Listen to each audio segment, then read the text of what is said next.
Alors bonjour à tout le monde, on va continuer le résumé du premier principe de la thermodynamique. Aujourd'hui on va étudier deux détentes, la détente de Joule-Gay-Lussac et la détente de Joule-Thomson. Alors le rôle, ou bien la détente de Joule-Gay-Lussac, c'est un outil expérimental qui nous permet de vérifier ce qu'un gaz est un gaz parfait ou bien un gaz réel. Alors tout en appliquant le premier principe de la thermodynamique. Alors le système, c'est un récipient qui contient deux compartiments C1 et C2. Donc un robinet de communication entre les deux, entre les deux compartiments. Bien sûr, lorsqu'on ouvre le robinet de communication entre les deux compartiments, alors le gaz se répand dans les deux compartiments C1 et C2, donc comme vous voyez ici. Alors ici, c'est l'état initial, et ici, c'est l'état final. Alors le bilan énergétique de cette transformation, il est plus simple, bien sûr en appliquant le premier principe de la thermodynamique. Alors les hypothèses de travail ici, paroi, calorifégie. Donc les parois sont considérées calorifégies et aussi parois rigides. Calorifégie, c'est-à-dire qu'il n'y a pas d'échange thermique entre donc, le système et le milieu extérieur, c'est-à-dire que la chaleur reçue par le système est égale à 0. Paroi rigide, c'est-à-dire qu'il n'y a pas d'échange de travail mécanique, alors le système ne reçoit pas de travail mécanique au cours de cette transformation, c'est-à-dire que le travail du système, ou bien le travail reçu par le système est nul. On sait bien que le premier principe de la thermodynamique s'écrit sous la forme, donc la variation de delta U égale à Q plus W. Le travail reçu plus donc la chaleur reçue par le système. Ces deux sont nuls. C'est-à-dire qu'au cours de cette transformation, l'énergie interne du système reste une constante. Alors, détente de Joule-Gay-Lussac, énergie interne égale à une constante. Et on sait bien pour un gaz parfait,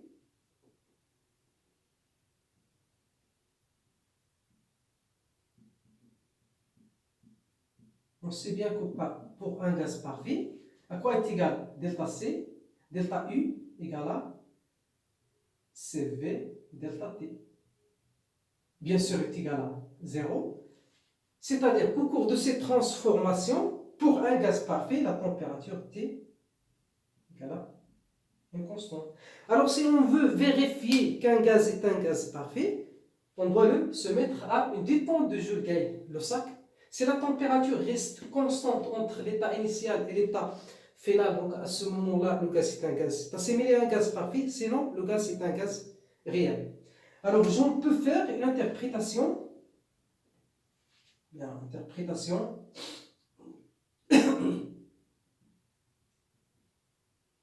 cinétique.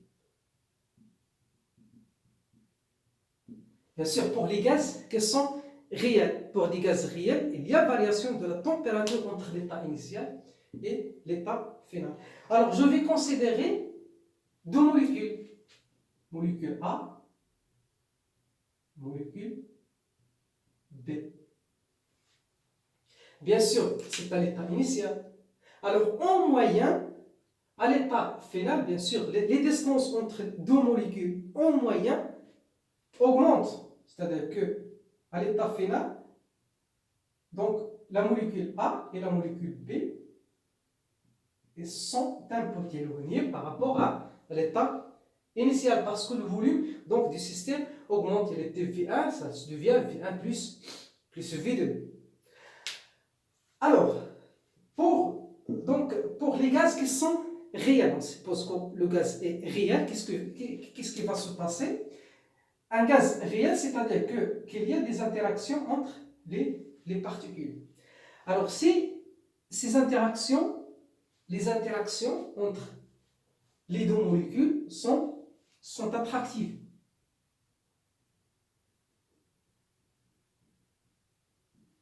Interaction attractive entre les deux molécules. Alors, s'il est attractif, pour passer de l'état initial à l'état final, il faut fournir de l'énergie donc, à ce système constitué par les deux molécules A et B. Bien sûr, parce qu'il y a une force d'attraction entre les deux molécules.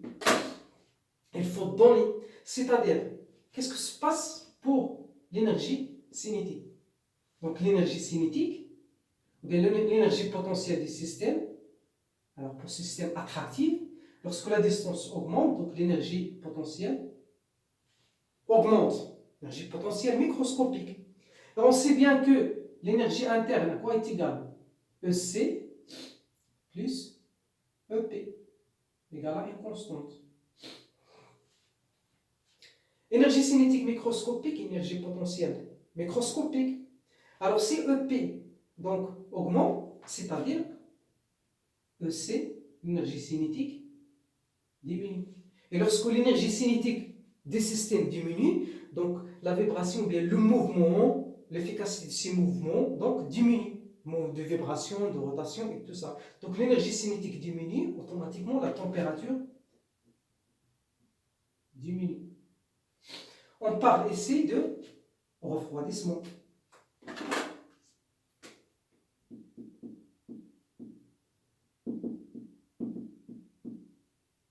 Voilà, refroidissement. Alors maintenant, si l'interaction entre les deux particules est répulsive, interaction répulsive. Interaction répulsive, c'est-à-dire que les forces entre les deux molécules, force répulsive qui prédomine, bien sûr. Voilà, elles sont répulsives. Pour passer de cet état à cet état, donc il faut, voilà, ce qui se passe, c'est le cas contraire donc, de ce cas. Alors l'énergie potentielle diminue dans ce cas. L'énergie potentielle du système diminue. Et voilà, l'énergie cinétique augmente. Et voilà, la température augmente aussi. Aussi, donc, on rencontre donc un réchauffement. Donc, un réchauffement. Mais généralement, pour les gaz qui sont réels, donc, on rencontre donc un refroidissement. Alors, donc, parfois, on peut avoir réchauffement, ça dépend de la valeur de la pression des systèmes. Donc, la valeur de la pression des systèmes qui nous permet de dire est-ce qu'il y aura refroidissement et réchauffement. Bien sûr, ça compare, bien sûr, il y a toujours des forces de répulsion et d'attraction. Donc, il faut les comparer pour avoir est-ce qu'il y a refroidissement ou bien réchauffement. Alors voilà, c'est tout. En conclusion, alors, donc, lorsqu'on se met un gaz à la détente de Joule Gallo 5, si la température reste constante, alors ce gaz est considéré comme un gaz parfait. Si la température varie, le gaz c'est un gaz réel. Alors la détente de Joule Thomson, c'est la même chose, c'est pour vérifier est-ce qu'un gaz est un gaz parfait ou bien un gaz réel. Voilà ici donc un réservoir de gaz compressé, un détenteur. Le détenteur ici, il me permet d'avoir une valeur fixe ou bien uniforme de la pression à l'entrée. C'est la pression à l'entrée du système. Ici, c'est la pression à la sortie du système. Voilà ici donc un tube où il y a écoulement du gaz. Donc un milieu poreux. Le milieu poreux, ça peut être des cotons ou bien du verre frété. Et ici, des parois qui sont calorifugées. On suppose qu'elles sont calorifugées. Voilà, on aura ici donc l'écoulement, d'un gaz de cette région vers cette région. Bien sûr, le détendeur ne sert à fixer la valeur de P1. Et à la sortie, on a donc une pression, la pression P2. Et bien sûr, le passage, donc on oblige le système à passer à travers le milieu poreux. Il y a des frottements, il y a de la viscosité aussi. Ça nous permet, donc la pression P va diminuer de ce point vers ce point. Alors automatiquement ici, donc P2 est inférieur à P1. C'est pour ça qu'on parle de détente, c'est-à-dire que la pression diminue. Alors les hypothèses sont les mêmes, donc les mêmes hypothèses. Voilà.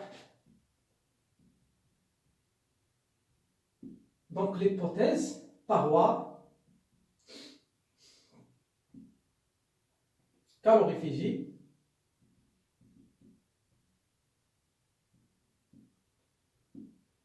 Donc paroi calorifugée. Donc elles sont fixes aussi, c'est-à-dire que la chaleur reçue par le système qui est égale à 0.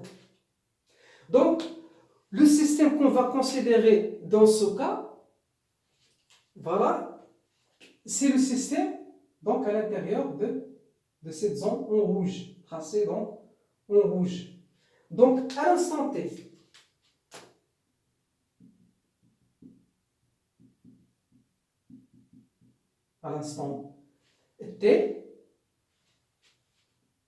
alors le gaz est dans la tranche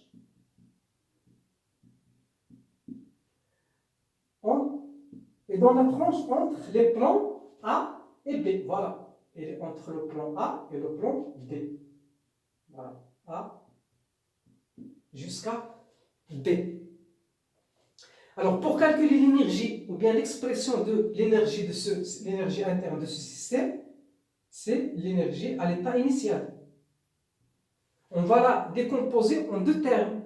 Le premier terme, c'est l'énergie du système donc des fluides, bien du gaz, qui est entre le plan A et A'.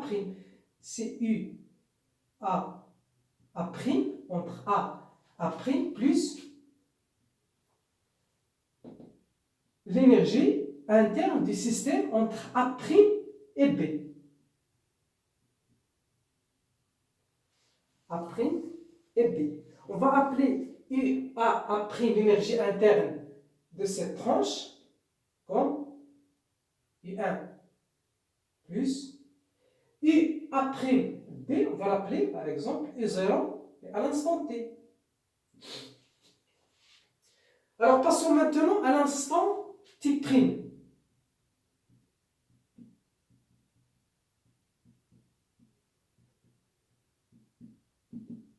À l'instant T', le gaz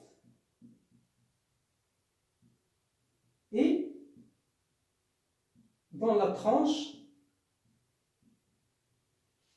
voilà, c'est dans la tranche entre A' et B'.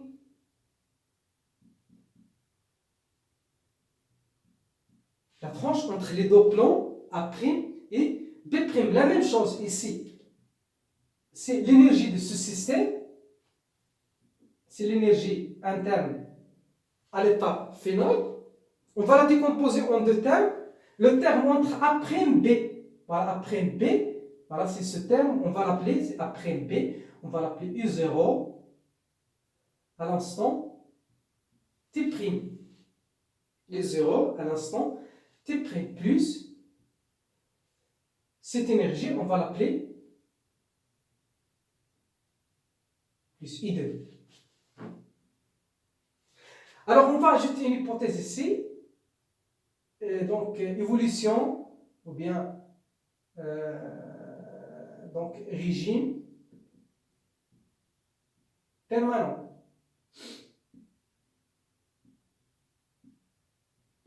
Régime permanent. Alors, ce que le régime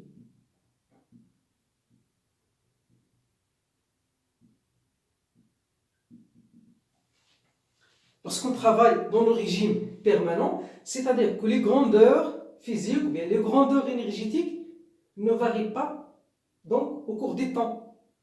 Alors, on va travailler sur cette partie, E0 entre A' et B.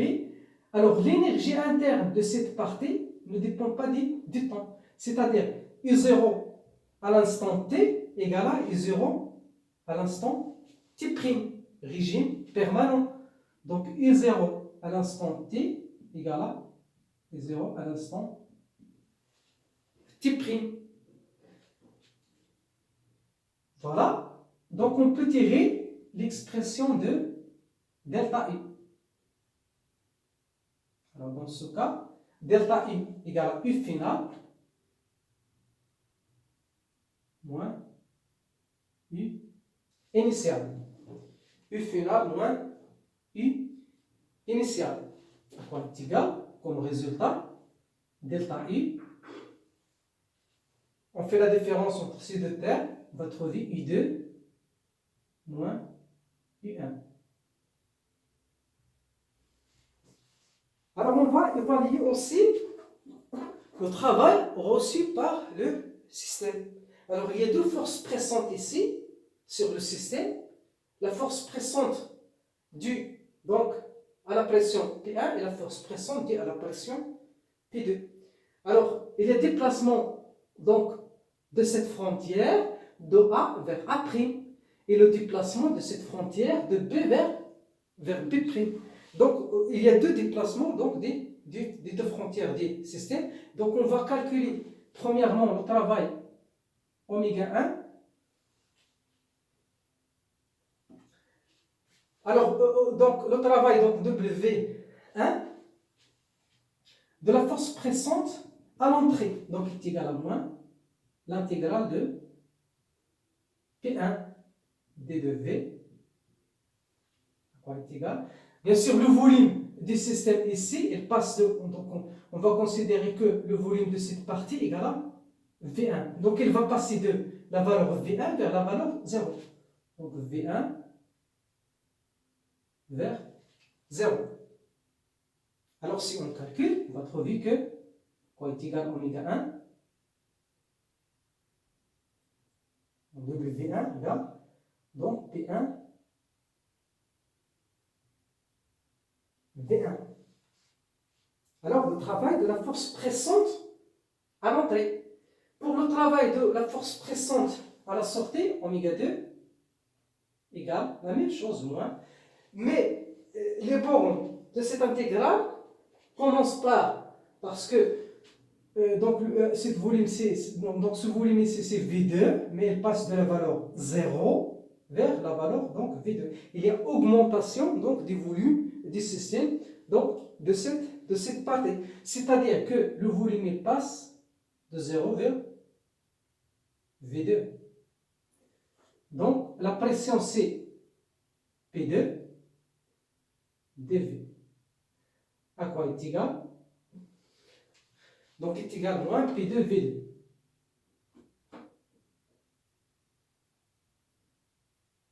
Égal à moins P2 V2. Donc le travail reçu par le système est oméga égale, W égale à W1 plus W2. À quoi est égal? Égal à P1 V1 moins P2 moins P2 V2. Alors on va appliquer maintenant le premier principe de la thermodynamique.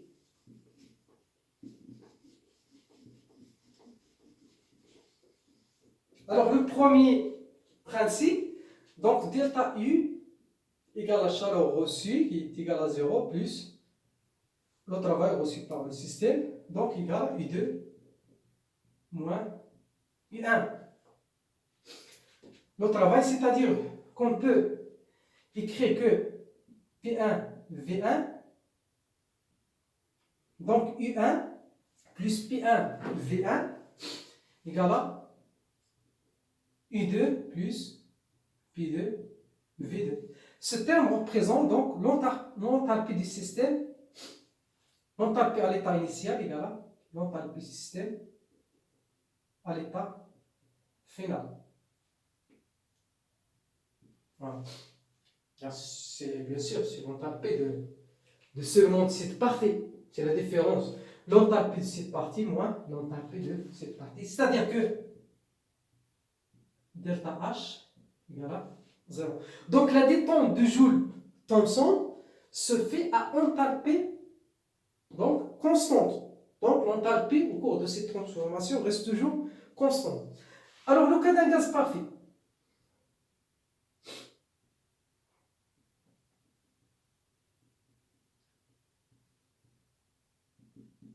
Pour un gaz parfait, on sait bien que delta H égale à Cp delta T.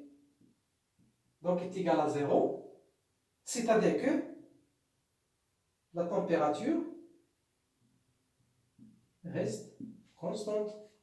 Alors si on cherche à vérifier ce qu'un gaz est un gaz parfait, donc on se met donc ce gaz donc à la détente de Joule-Thomson. Si la température reste constante, donc le gaz est un gaz parfait. Sinon, alors le gaz, c'est un gaz réel. Donc, merci.